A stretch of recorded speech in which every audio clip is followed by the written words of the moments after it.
নমস্কাৰ প্ৰিয় দৰ্শক, এটা গুৰুত্বপূৰ্ণ ভিডিঅ'লৈ আপোনাক স্বাগতম জনাইছোঁ।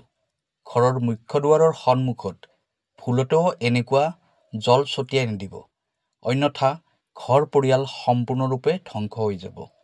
মুখ্য দুৱাৰত ভুল ধৰণে জল ছটিয়ালে ঘৰ ধ্বংস হৈ যায়, ঘৰখনৰ একো উন্নতি নহয়। যেতিয়া ঘৰৰ মুখ্য দুৱাৰৰ সন্মুখত জল ছটিয়াব, তেতিয়া ভগৱান গণেশৰ এই মন্ত্ৰটো উচ্চাৰণ কৰিব, যিটো মন্ত্ৰ আজিৰ এই ভিডিঅ'টোত কোৱা হ'ব। ভিডিঅ'টোত এইটোও কোৱা হ'ব যে মন্দিৰত যি 1 লোটা জল ৰখা হয়, সেই জলখিনিৰ কি কৰিব লাগে। কিছুমান মানুহে ভুল কৰে আৰু পিছত পস্তাই থাকে। এনেকুৱা ভুল আপুনি কেতিয়াও নকৰিব। কংগাল হৈ যাব, বৰবাদ হৈ যাব। আপুনি ঘৰৰ মুখ্য দুৱাৰত জল কেনেকৈ ছটিয়াব লাগে জানিবলৈ ভিডিঅ'টো সম্পূৰ্ণৰূপে চাব। আধৰুৱাকৈ নাচাব। আপুনি ভগৱানক অপমান কৰাৰ দৰে হ'ব। বহুত মানুহৰ মনত এটা প্ৰশ্ন আহে যে মুখ্য দুৱাৰৰ সন্মুখত জল ছটিয়াই দিয়াৰ সঠিক সময় কি আৰু সঠিক বিধি কি? কোন সময়ত আমি জল ছটিয়াব লাগে আৰু মুখ্য দুৱাৰৰ সন্মুখত জল ছটিয়াই দিয়াৰ সময়ত স্নান কৰাটো আৱশ্যক নেকি? প্ৰিয় দৰ্শক, আছামিজ এষ্ট্ৰলজীলৈ আপোনাক স্বাগতম জনাইছোঁ। মই এষ্ট্ৰলজাৰ ধীৰাজ শৰ্মা। ভিডিঅ'টো শ্বেয়াৰ কৰি দিব আৰু কমেণ্টত লিখিব জয় মা লক্ষ্মী। প্ৰিয় দৰ্শক, যদি আপোনাৰ ব্যক্তিগতভাৱে কিবা সমস্যা হৈ আছে, তেনেহ'লে ভিডিঅ'ৰ স্ক্ৰীণত দিয়া নম্বৰত আমাৰ সৈতে যোগাযোগ কৰিব। আমি আপোনাৰ সমস্যাসমূহ সমাধান কৰিবলৈ চেষ্টা কৰিম। এতিয়া হওক ভিডিঅ'ৰ পৰৱৰ্তী অংশলৈ যাওঁ। ৰাতিপুৱা ঝাৰু দিয়াৰ পিছত ঘৰৰ সকলো ঠাইতে অলপ অলপকৈ জল ছটিয়াই দিব। বহুত মানুহে মন্দিৰত 1 লোটা জল ৰাখে, কিন্তু প্ৰশ্ন এইটো আহে যে এই জলখিনি কি কৰা যায়। এই জলখিনি আপুনি বিভিন্ন ধৰণে প্ৰয়োগ কৰিব পাৰে, সেৱন কৰিব পাৰে, যিকোনো গছৰ গুৰিত দিব পাৰে, ঘৰৰ যিকোনো পবিত্ৰ স্থানত ছটিয়াই দিব পাৰে, নাইবা যিকোনো শুদ্ধ পবিত্ৰ স্থানত প্ৰবাহিত কৰিব পাৰে। এই জলখিনি পেলাই দিয়াটো উচিত মানা নহয়, কাৰণ এই জলখিনি বহুত পবিত্ৰ হয়। যদি আপুনি মুখ্য দুৱাৰৰ সন্মুখত জল ছটিয়াব বিচাৰিছে, তেনেহ'লে আপুনি ধ্যান দিব যে আপুনি এদিন আগতেই, অৰ্থাৎ ৰাতি শোৱাৰ আগতেই এটা পাত্ৰত জল ৰাখি দিব। যিকোনো পাত্ৰ ল'ব পাৰে, তামৰ, পিতলৰ, ষ্টীলৰ যিকোনো পাত্ৰ ল'ব পাৰে। সেই পাত্ৰটোত অলপ গংগাজল ঢালি দিব আৰু তাৰ ওপৰত শুদ্ধ জল ভৰাই দিব। যদি আপোনাৰ ওচৰত গংগাজল নাই, তেনেহ'লে চিন্তা কৰাৰ একো প্ৰয়োজন নাই। কেৱল শুদ্ধ জলেৰে আপুনি পাত্ৰটো ভৰাই ল'ব পাৰে। তাৰপিছত সেই জলেৰে ভৰ্তি পাত্ৰটো আপোনাৰ পাকঘৰত ৰাখি দিব। তাৰপিছত পিছদিনা ৰাতিপুৱা এই জলখিনি আপুনি ঘৰৰ মুখ্য দুৱাৰৰ সন্মুখত ছটিয়াই দিব পাৰিব। এতিয়া প্ৰশ্ন হ'ল, এই জলখিনি আপুনি স্নান কৰি ছটিয়াব লাগিব নে স্নান নকৰাকৈ ছটিয়াব পাৰিব? আচলতে পাকঘৰত ৰখা জলখিনি যে মুখ্য দুৱাৰৰ সন্মুখত ছটিয়াই দিবলৈ কোৱা হৈছে, এইটো হ'ল এটা উপায়। ঘৰত যিকোনো ধৰণৰ সমস্যা হওক, দুখ কষ্ট হওক, দৰিদ্ৰতা হওক, নাইবা কাজিয়া পেচাল বহুত বেছি হয়, যিকোনো নিগেটিভ এনাৰ্জিৰ বাবে আপোনাৰ বহুত সমস্যা হৈ আছে, বহুত দিনৰ পৰা আপুনি সমস্যাত ভুগি আছে। এনেকুৱা ক্ষেত্ৰত পাকঘৰত ৰখা জলৰ পাত্ৰটোৰ পৰা ঘৰৰ মুখ্য দুৱাৰৰ সন্মুখত ৰাতিপুৱা শুই উঠি ছটিয়াই দিব লাগে। এই জলখিনি ছটিয়াই দিয়াৰ পিছত আপোনাৰ ঘৰৰ সকলোবোৰ সমস্যা অতি সোনকালে দূৰ হৈ যাব।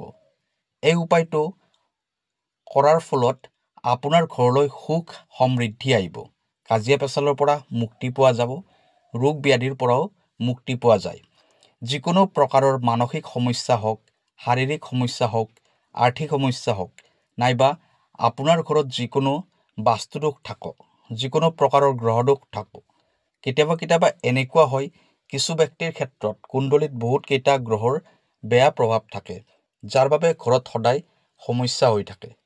এইটো উপায় কৰিলে গ্ৰহ দোষৰ প্ৰভাৱৰ পৰাও আপুনি মুক্তি লাভ কৰিব পাৰিব। বাস্তুদোষ তথা পিতৃদোষো সমাপ্ত হয়। এই উপায়টো নিয়মিতভাৱে কৰক আৰু লাহে লাহে আপোনাৰ ঘৰত পজিটিভ এনাৰ্জিৰ প্ৰভাৱ দেখিবলৈ পোৱা যাব। এইটো বহুত সহজ উপায় হয়, কিন্তু অত্যন্ত প্ৰভাৱী হয়। যদি আপুনি এই উপায়টো কৰি লাভান্বিত হয়, তেনেহ'লে আনকো এই উপায়টোৰ বিষয়ে ক'ব, যাতে সেই ব্যক্তিও লাভান্বিত হ'ব পাৰে। প্ৰায়সংখ্যক মানুহে কয় যে তেওঁলোকৰ ঘৰত কোনোবাই তন্ত্ৰ-মন্ত্ৰ কৰিছে। আগতে তেওঁলোকৰ ঘৰত এইবোৰ সমস্যা নাছিল, কিন্তু এতিয়া এনেকুৱা বহুত সমস্যা আহি গৈছে আৰু এই সমস্যাবোৰৰ একো সমাধান পোৱা নাই। যদি আপোনাৰ ঘৰত তন্ত্ৰ-মন্ত্ৰৰ প্ৰভাৱ আছে নাইবা কাৰোবাৰ বেয়া নজৰ আছে, তেনেহ'লে এই একলোটা জলেৰে বহুত নিগেটিভিটি দূৰ কৰিব পাৰি। যদি আপুনি বিচাৰে যে আপোনাৰ ঘৰৰ সকলোবোৰ সমস্যা দূৰ হৈ যাওক আৰু ঘৰত সদায় সুখ সমৃদ্ধি হৈ থাকক, তেনেকুৱা ক্ষেত্ৰত এইটো বহুত সহজ আৰু প্ৰমাণিত উপায় হয়। আপুনি কেৱল ৰাতি শোৱাৰ আগতে পাকঘৰত 1 লোটা জল ভৰাই ৰাখিব আৰু ৰাতিপুৱা সোনকালে শুই উঠি সূৰ্য উদয় হোৱাৰ আগতে ঘৰৰ মুখ্য দুৱাৰৰ সন্মুখত জলখিনি ছটিয়াই দিব। এই উপায়টো আপোনাৰ ঘৰলৈ পজিটিভ এনাৰ্জি অনাত আৰু নিগেটিভ এনাৰ্জি দূৰ কৰাত অত্যন্ত সহায়ক হ'ব। যেতিয়া আপুনি জলখিনি ছটিয়াই থাকিব, সেই সময়ত পূৰ্বজ আৰু মা লক্ষ্মীক স্মৰণ কৰিব। মনে মনে প্ৰাৰ্থনা কৰিব যাতে মা লক্ষ্মী আপোনাৰ ঘৰত প্ৰৱেশ কৰে আৰু তেওঁলোকৰ আশীৰ্বাদত আপোনাৰ ঘৰলৈ সুখ সমৃদ্ধি আহে।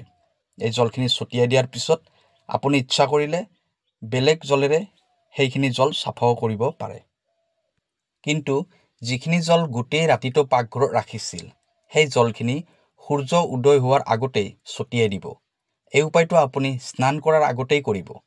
ৰাতিপুৱা সোনকালে উঠি একো বেলেগ কাম নকৰাকৈ প্ৰথমতে পাকঘৰৰ পৰা জলৰ লোটাটো আনি মুখ্য দুৱাৰৰ সন্মুখত জলখিনি ছটিয়াই দিব।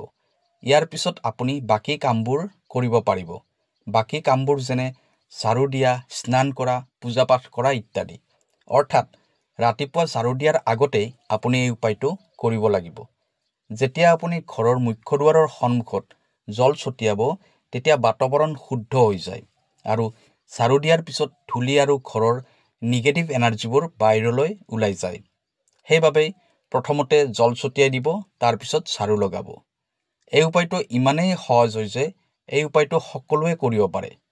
আপোনাৰ ঘৰটো ডাঙৰেই হওক নাইবা সৰুৱেই হওক, আপুনি ফ্লেটতে থাকক নাইবা ভাড়া ঘৰতেই থাকক, যদি আপোনাৰ ঘৰত বেছি ঠাই নাই, তেতিয়াও আপুনি মুখ্য দুৱাৰৰ সন্মুখত জল ছটিয়াব পাৰে আৰু এখন সৰু থালিত চাকি ৰাখি আপুনি জ্বলাই ৰাখিব পাৰে। ৰাতিপুৱা শুই উঠি সকলোতকৈ প্ৰথমে নিজৰ হাত দুখন দৰ্শন কৰিব আৰু 5টা দেৱতাক ধ্যান কৰিব: মা দুৰ্গা, ভগৱান শিৱ, শ্ৰী হৰি বিষ্ণু, ভগৱান গণেশ আৰু সূৰ্য দেৱতা। এই ধ্যানটো কৰিলে পজিটিভ এনাৰ্জিৰ সঞ্চাৰ হয় আৰু দিনটোৰ আৰম্ভণি শুভ হয়। তাৰপিছত দুয়োখন হাতেৰে দেৱী দেৱতাসকলক প্ৰণাম কৰিব। তাৰপিছত পৃথিৱীক স্পৰ্শ কৰি প্ৰণাম কৰিব। ইয়াৰ পিছত পাকঘৰৰ ৰাখি থোৱা জলৰ লোটাটো আনি মুখ্য দুৱাৰৰ সন্মুখত ছটিয়াই দিব। পূজা অৰ্চনা কৰাৰ আগতে মন্দিৰত জল ৰখা আৰু দীপ প্ৰজ্বলিত কৰা এটা শুভ সংকেত হয়। এই জলৰ প্ৰয়োগ আপুনি আপোনাৰ ঘৰটো শুদ্ধিকৰণ কৰাৰ বাবে কৰিব পাৰে। পিছদিনাখন মন্দিৰৰ জলখিনি ঘৰৰ ভিতৰত ছটিয়াই দিয়াৰ ফলত ঘৰৰ বাতাবৰণ পবিত্ৰ আৰু শুদ্ধ হয়। মন্দিৰত ৰখা জলখিনি ইমানেই পবিত্ৰ হয় যে এই জল ঘৰৰ ভিতৰত ছটিয়াই দিয়াৰ ফলত ঘৰত নিগেটিভ শক্তিবোৰৰ প্ৰভাৱ নাথাকে। এই জল আপুনি কোনোবা ৰোগীয়া মানুহকো সেৱন কৰিবলৈ দিব পাৰে, যাৰ ফলত স্বাস্থ্যৰ লাভ হয়। মন্দিৰত ৰখা জল বিশেষভাৱে মহত্বপূৰ্ণ হয়, কাৰণ এই জলখিনিয়ে দেৱী দেৱতাসকলৰ আশীৰ্বাদ লৈ আহে। মুখ্য দুৱাৰৰ সন্মুখত জল ছটিয়াই দিয়াৰ সময়ত ভগৱান গণেশৰ এই মন্ত্ৰটো উচ্চাৰণ কৰিব: ওম গণপতয়ে নমঃ। মন্ত্ৰটো আকৌ এবাৰ কৈ দিছোঁ: ওম গণপতয়ে নমঃ। প্ৰিয় দৰ্শক, ভিডিঅ'টো কেনেকুৱা লাগিলে জনাব। কাইলৈ আকৌ লগ পাম অন্য এটা ভিডিঅ'ত। তেতিয়ালৈ ধন্যবাদ।